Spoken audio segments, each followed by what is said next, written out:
Monsieur le Président, devant votre auguste tribunal également, colonel Keboro Kamara a comparu.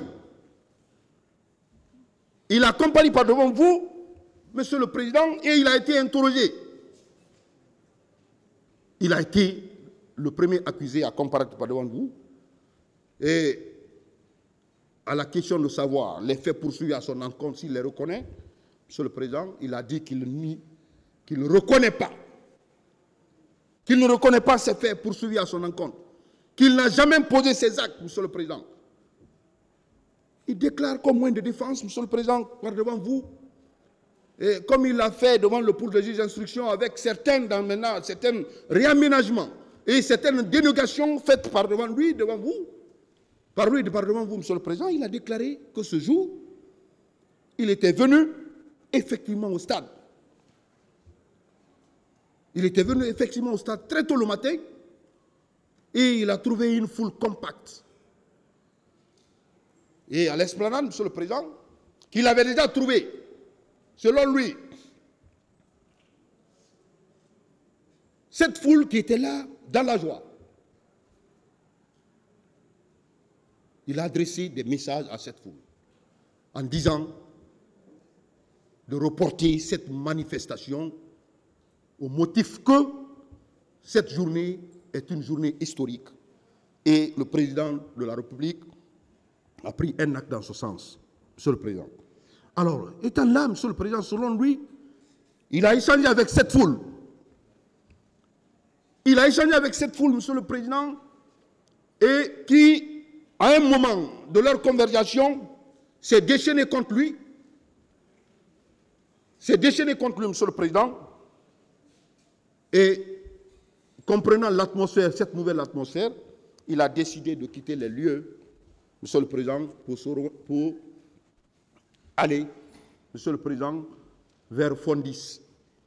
Vers Fondis, à la rencontre des leaders politiques, puisqu'il avait appris que les leaders politiques étaient regroupés. Ce feu Jean-Marie Doré, Monsieur le Président, qu'en cours de route, il rencontrait ces leaders politiques. Il a eu des échanges avec ces leaders, Monsieur le Président, et le message qu'il a passé, c'est le même message, Monsieur le Président, un report de cette manifestation. Mais, selon lui, les leaders politiques ont opposé un refus catégorique. Et il a même dit, Monsieur le Président, il a dit, Monsieur le Président, que cette manifestation n'aura pas lieu, selon les leaders politiques qui étaient sur les lieux, Monsieur le Président. Et sur les lieux, Monsieur le Président, il y a eu un échange houleux. Un échange houleux où lui-même, il a reconnu devant vous avoir proféré des injures à l'encontre de certains manifestants. Selon lui, c'est des jeunes qui étaient là et qui criaient pendant que lui, il était en train de changer avec les leaders politiques. Monsieur le Président, que c'est ainsi, puisqu'il ne s'était pas compris avec les leaders qui étaient dans l'optique d'organiser cette manifestation pacifique, il a quitté les lieux. Monsieur le Président, à la question de savoir s'il était accompagné des policiers et autres gendarmes, il a nié systématiquement ces faits. Bien que les éléments qui ont été apportés devant vous, les parties civiles ont comparu. Monsieur le Président, il déclare n'avoir jamais commandé, Monsieur le Président, la police et la gendarmerie qui étaient sur les lieux. Monsieur le Président, devant vous également, il a déclaré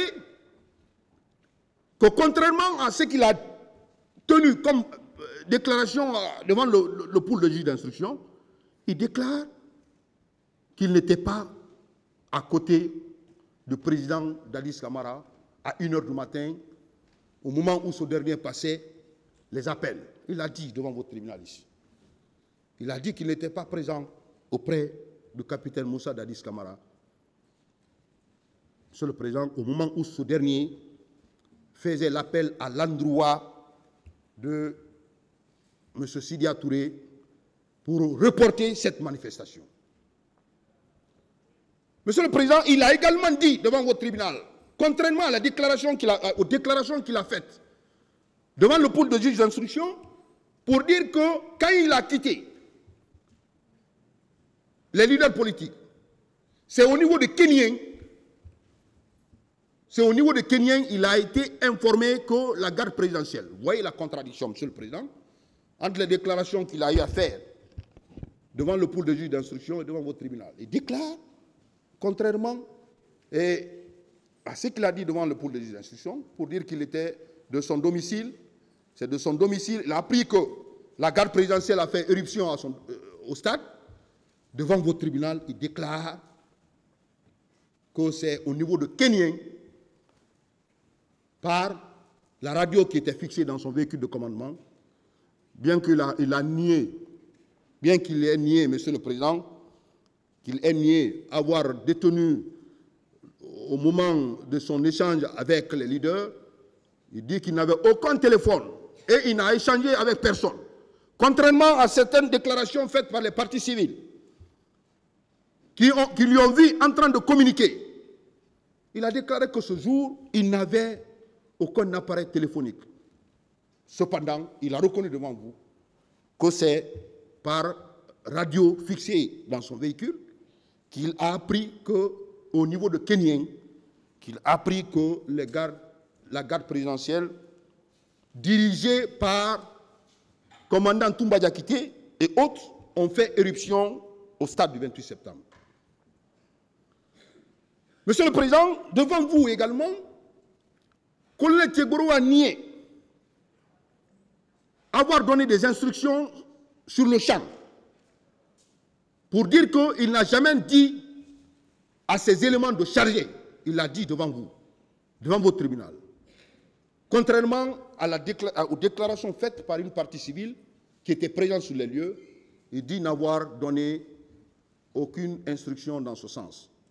Il dit également, Monsieur le Président, n'avoir fait aucun geste allant dans ce sens, contrairement aux partis civils, certaines parties civiles, qui ont comparu par devant vous et qui ont relaté le comportement par un jeu de tête de colonel Tchegboro Kamara en vue de commettre ces faits, donner des instructions à ces éléments.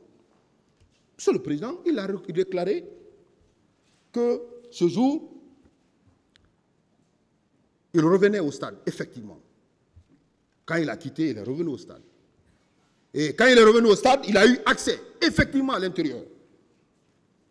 Et il a réussi à sauver les leaders. Il a réussi à sauver les leaders, notamment M. Jean-Marie Doré et son grand frère, comme il aime le nommer, Feu Jean-Marie Doré, pour les conduire à la clinique Ambroise Paré. Monsieur le Président, il déclare arriver à la clinique un groupe de militaires dirigé par le commandant Toumba Diakité venait accompagné d'une personne. Monsieur le Président, devant vous maintenant, il déclare que la personne qui était là ressemblait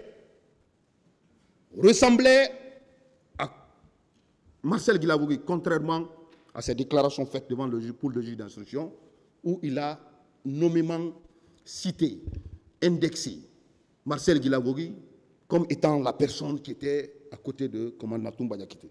Mais devant vous, Monsieur le Président, vous avez compris, il a rejeté systématiquement cette question pour dire qu'il ne sait pas, qu'il a vu une personne qui ressemblait à Marcel Guilavogui. Alors, Monsieur le Président, qu'arrivé à la clinique, ce groupe a décidé d'exploser la clinique. Et il prenait les leaders pour les conduire à l'état-major pour les soins. Que de là, il s'est rendu au camp Alpha Yaya Diallo. Monsieur le Président, dans son interrogatoire devant votre tribunal, colonel Tchegboro Kamara, Monsieur le Président, nie l'intervention de l'antidrogue, bien qu'étant présent sur les lieux, bien qu'étant cité par les partis civils. il a déclaré que ces éléments n'ont posé aucun acte. Malgré que ces personnes même ont été retrouvées dans l'enceinte du stade du 28 septembre. Ils ont, Monsieur le Président, selon les déclarations des éléments du dossier, ces personnes ont été citées puisqu'ils avaient un habillement propre. Ils ont été cités par des partis civils qui ont été dépossédés de leurs biens, qui ont reçu des bastonnades rudes, mais malgré tout, Monsieur le Président, devant vous, Colonel Teboro déclare que les faits là ne sont pas à l'actif de ces éléments. Monsieur le Président, devant vous, il a fait une peinture de sa personnalité pour dire qu'il est soldat et il a œuvré pour ce pays et il a traqué les grands bandits dans ce pays. Il a lutté contre les narcotrafiquants. Il s'est jeté de fleurs devant vous, Monsieur le Président. Il a déclaré, Monsieur le Président, qu'il est un officier de police judiciaire. Il est de la première promotion des officiers de police judiciaire de ce pays. Monsieur le Président, il a tenu toutes ces déclarations pour faire une peinture de sa personnalité. Merci, Monsieur le Président. Merci à Dieu. Parce qu'après 1 an, 10 mois en fait, on ne pouvait pas imaginer que ce 26 juin serait aussi un jour où on aura le temps ou la possibilité de vous dire en peu de mots ce que nous avons ressenti et ce que nous ressentons à l'instant T. Ceci dit, je vous remercie très sincèrement et je remercie aussi vos assesseurs et toutes les parties à ce procès. Nous avons beaucoup entendu. Je voudrais alors commencer par dire qu'en réalité, moi je m'attendais à tout dans ma vie, même à une crise cardiaque, à une mort subite, mais je n'imaginais jamais que je serais devant les barreaux un jour pour écouter les parties civiles, pour écouter les avocats, la défense et de la partie civile, écouter des procureurs avec lesquels j'ai tant travaillé, en train de parler de moi comme si je n'étais pas, comme si ce n'était pas effectivement le colonel Teboro. Merci, Monsieur le Président, de m'avoir accordé ce petit temps. Je voudrais sincèrement adresser mes condoléances à toutes les victimes, quoi qu'il arrive. Il y a eu un fait, quoi qu'il arrive. Il y a eu des blessés, quoi qu'il arrive. Il y a eu des morts. Mais de qui? Par l'œuvre de qui? Est-ce que le colonel Teboro, après tant d'années de lutte contre le grand banditisme, le crime organisé, la lutte contre la drogue, à l'échelle nationale et internationale, je me dis non. Comme vous le dites, que la loi c'est la loi, bien qu'elle est dure, bien qu'elle est difficile, nous sommes tous obligés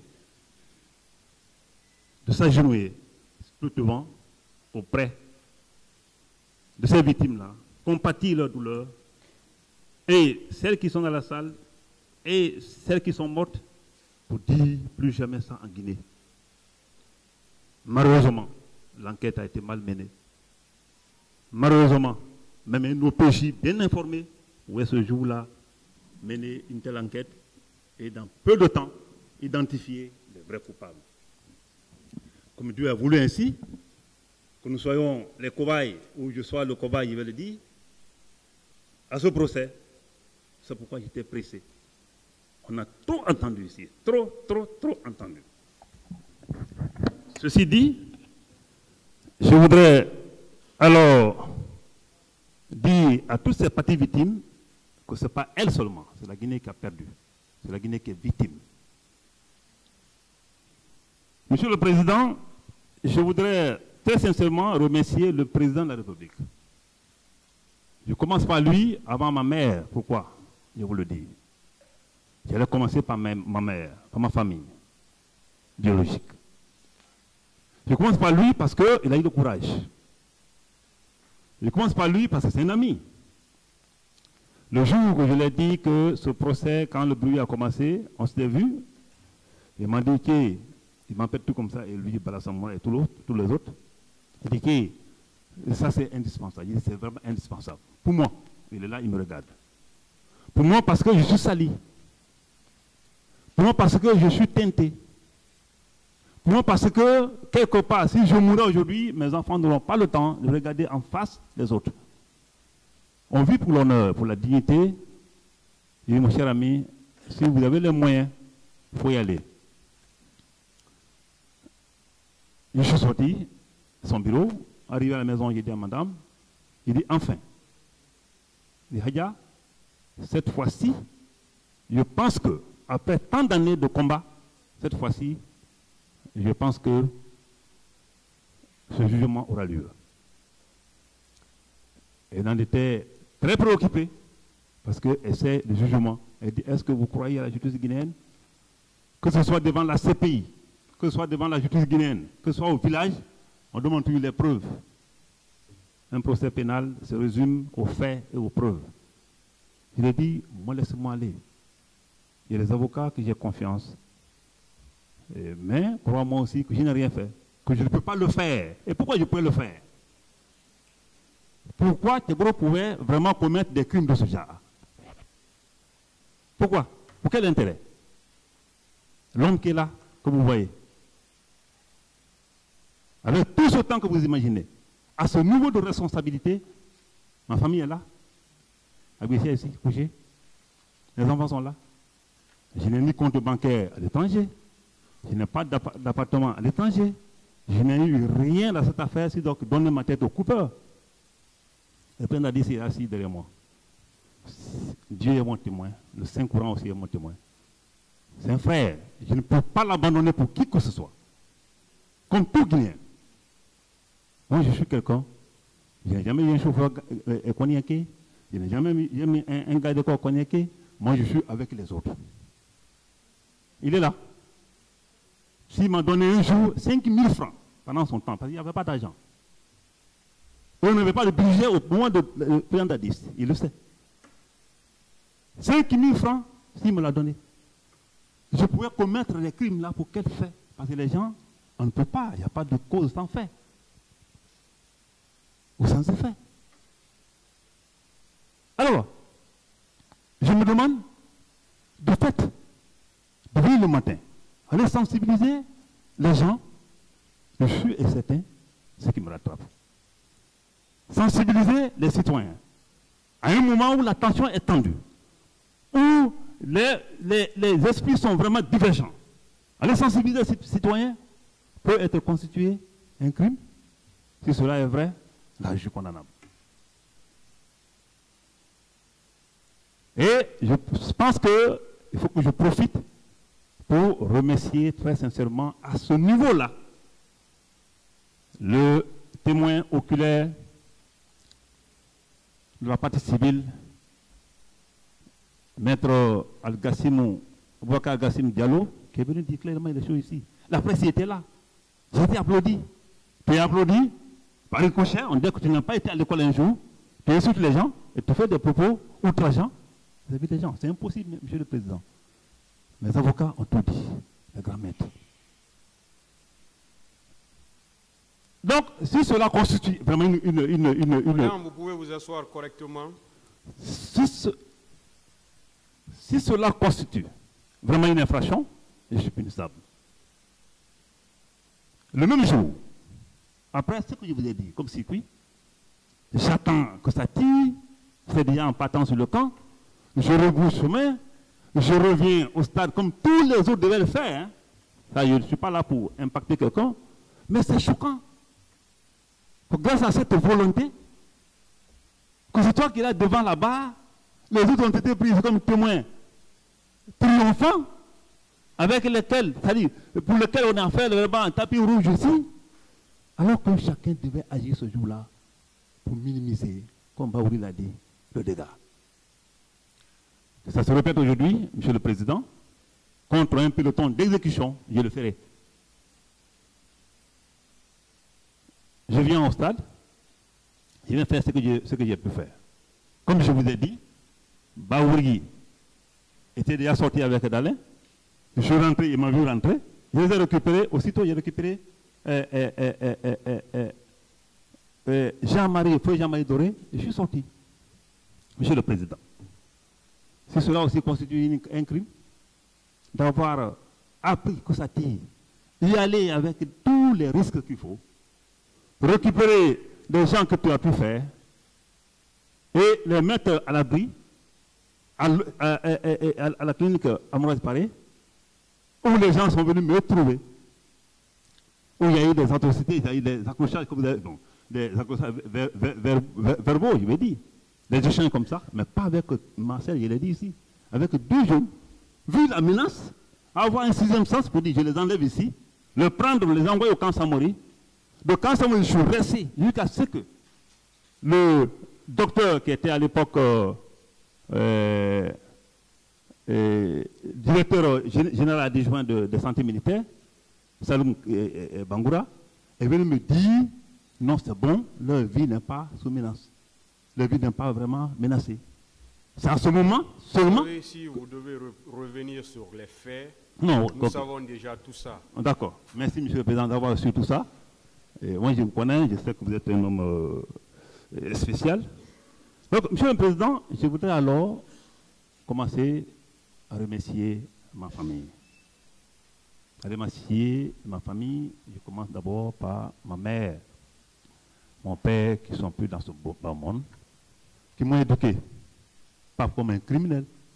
Malheureusement, il n'y a pas d'enquête sur des gens dans ce pays, sinon on aurait su déjà qui est qui dans ce box. Je les remercie et je demande à Dieu qu'il les accueille dans son paradis éternel. Je remercie également ma femme, très jeune, elle n'a que 35 ans, 4 enfants. Je sais, cette période-là, ce que cela a signifié dans sa vie. Je la remercie très sincèrement pour avoir pris toutes les dispositions pour bien éduquer mes enfants, toutes les dispositions pour s'occuper de ma famille au village. Je remercie également la belle famille. J'ai la meilleure belle famille parce qu'elle est toujours chez moi depuis que je suis là. Je voulais aussi très sincèrement remercier mes parents de Gbasoba pour tout ce qu'ils ont fait comme sacrifice pendant ce procès qui a pris assez de temps. Je ne voudrais pas oublier de dire un remerciement très illimité à mes frères du Grand Conignan qui m'ont éduqué pour servir. Monsieur le Président, messieurs les assesseurs, je voudrais ici remercier mes avocats, le grand maître Soubogui, maître Keta et maître l'enseignant 3 camarades qui est là déjà, pour le temps mis, pour les recherches, pour toutes ces paroles qui ont été avancées ici au point de vue droit. Et je veux les rassurer qu'il ne faut pas qu'ils s'en fassent. Ce qui est sûr et certain, dossier qualifié ou requalifié, le Koune Tchebro n'a rien fait. À ce niveau, j'ai un petit point à vous donner qu'on n'avait jamais dit ici. Kalozo, Blaise sont des subordonnés. D'accord. Mais au moment des faits, je n'avais que 3 sur le terrain, qui est Blaise Goumou, Farima Kamara et Sori Kondé, qui ont été planifiés par Woyamou. Et Blaise Goumou a été retenu, je ne sais pourquoi. Il est là, il va venir tout de suite là. Et Kalozo, au moment des faits, avait été déjà l'objet d'une mise à disposition à la gendarmerie nationale. Et cette lettre qui est partie, qui est tombée au niveau du premier bureau, qui a fait que Kalozo a été présenté. Si c'était un billet de crue, on n'allait pas présenter Kalozo à l'adjoint ou bien au premier bureau. Ce n'était pas un billet de crue, c'était une lettre de mise à disposition. Et cette lettre de mise à disposition ne donnait plus le droit à Kalozo de venir travailler aux services spéciaux. C'est ça le problème. Si Kalozo pouvait revenir aux services spéciaux, à moins que Général Badé, reprenez une autre décision pour mettre Kalozo à la disposition des services spéciaux. Je ne sais pas, partout où on parle de services spéciaux, c'est un problème. C'est pourquoi le bonhomme là est là. Je ne sais pas pourquoi il est là. En tout cas, si c'est à cause des services spéciaux, ce n'est pas la peine de le garder ici. Il viendra tout de suite là dire son mot. Moi, je pense que quand je le regarde chaque fois, j'ai jamais pitié. La parole pour votre propre défense. Merci, Monsieur le Président. Oui, mais ce sont les subordonnés. Quand on parle de crimes contre l'humanité, Monsieur le Président. Vous n'êtes pas leur conseil. D'accord. On continue. Monsieur le Président,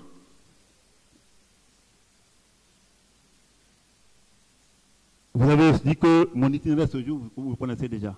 Et cet itinéraire, lorsque nous sommes juste arrivés au camp de Faya, je suis revenu à Mouraï Paré avec les Komara et Koudebou. Je ne suis quitté au camp à Mouraï Paré qu'à 1h du matin.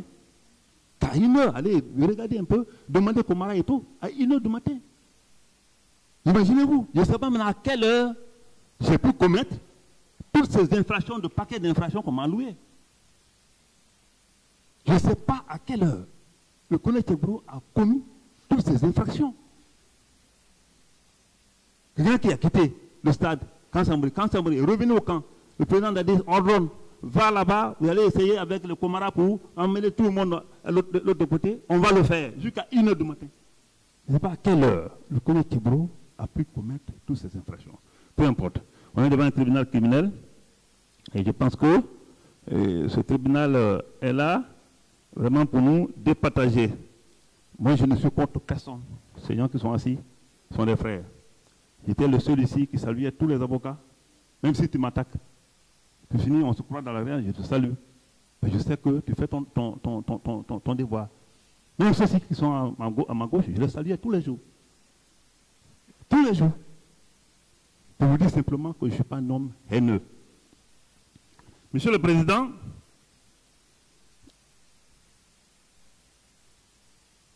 je voudrais très sincèrement vous dire que le colonel Tebro est encore victime, comme d'autres personnes. Quand quelqu'un a dit ici qu'il y a eu 71 personnes qui ont parlé de moi, c'est une réalité crue. Mon nom était devenu ici, pas possible, le nom le plus prononcé de jour et par jour dans ce pays. Tous les jours que Dieu faisait, les gens venaient dire, Tebro a fait ça, il a dit ça, mais heureusement pour moi, heureusement que ce jour, il y avait la presse. Heureusement que tous ceux qui sont venus avancer les choses ici, personne n'a dit un mot avec preuve. La presse y était, je suis venu devant la presse, quelques minutes comme M. Algassi m'a dit, je me suis retourné aller voir les leaders, et devant les leaders aussi, il était toujours avec Bafoué, qui n'est pas là, bien sûr, mais qui m'écoute. Et devant les leaders aussi, la même presse était là. Les vidéos, les audios que vous avez écoutés ici, et visualisés, ont prouvé l'ordre contraire de ce que les gens ont voulu inventer pour mettre sur ma tête. Monsieur le Président, comme mon avocat l'a dit déjà, sur les 71, 38 ont parlé dans le même sens que le colonel Tebro. 38. Et 33 ont prononcé, toujours à l'esplanade dehors, et à la fondise, 33 propos contradictoires. Vous avez 5 minutes pour terminer. Et c'est comme ça?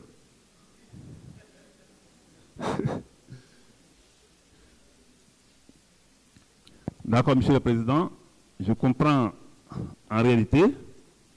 J'ai cru qu'il était là pour vraiment me défendre un peu, mais c'est bon, je sais que vous avez tout compris.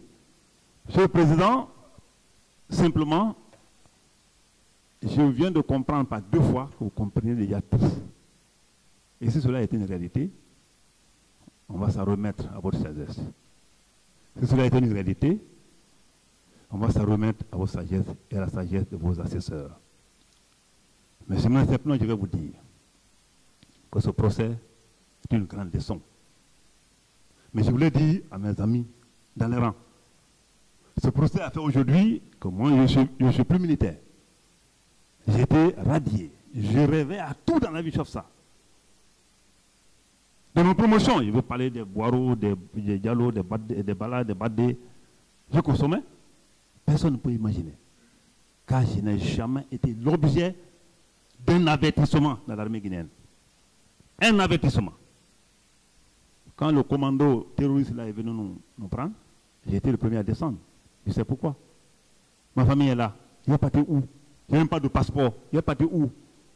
Moi, je peux me cacher où dans ce pays, ou dans ce monde? J'ai travaillé 14 ans avec les institutions internationales, ONUDC, CIA, NCA et autres. Interpol. Je vais aller où, Monsieur le Président? Mais Dieu est grand. Dieu, qui nous a tous créés. Dieu, qui sait qu'on est venu ici pour un petit temps, sait que je suis innocent. Dieu, ce Dieu-là, je donne tout à lui. Vous êtes représenté Dieu super parce que vous jugez les humains comme vous autres. Ce Dieu, je donne à lui. Je n'ai rien fait, sinon que rendre un service. Et si ça se répétait demain, je rendrai les mêmes choses, peu importe les conséquences. Si cela vraiment peut avoir une conséquence.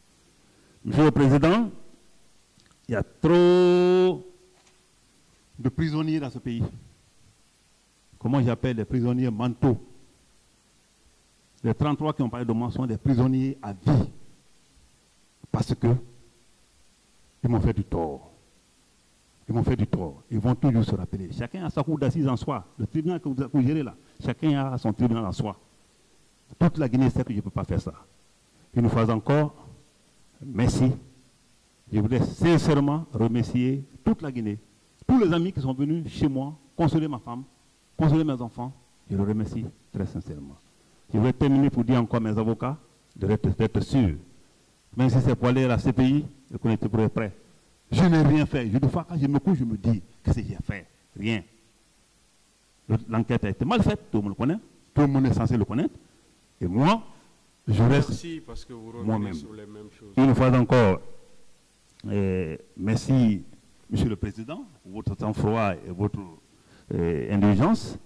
Je voudrais dire au président Mamadi Doumbouya qu'il est là aujourd'hui de poser des actes dans le sens de la réconciliation. Que la Guinée n'a jamais été divisée comme ça. La Guinée, ce procès n'a fait que diviser le peuple de Guinée. Merci, monsieur. Donc, Camara. une fois encore, Je suis merci. obligé de vous interrompre. Merci. Vive la République. Vous pouvez rejoindre votre place. Vive la Guinée.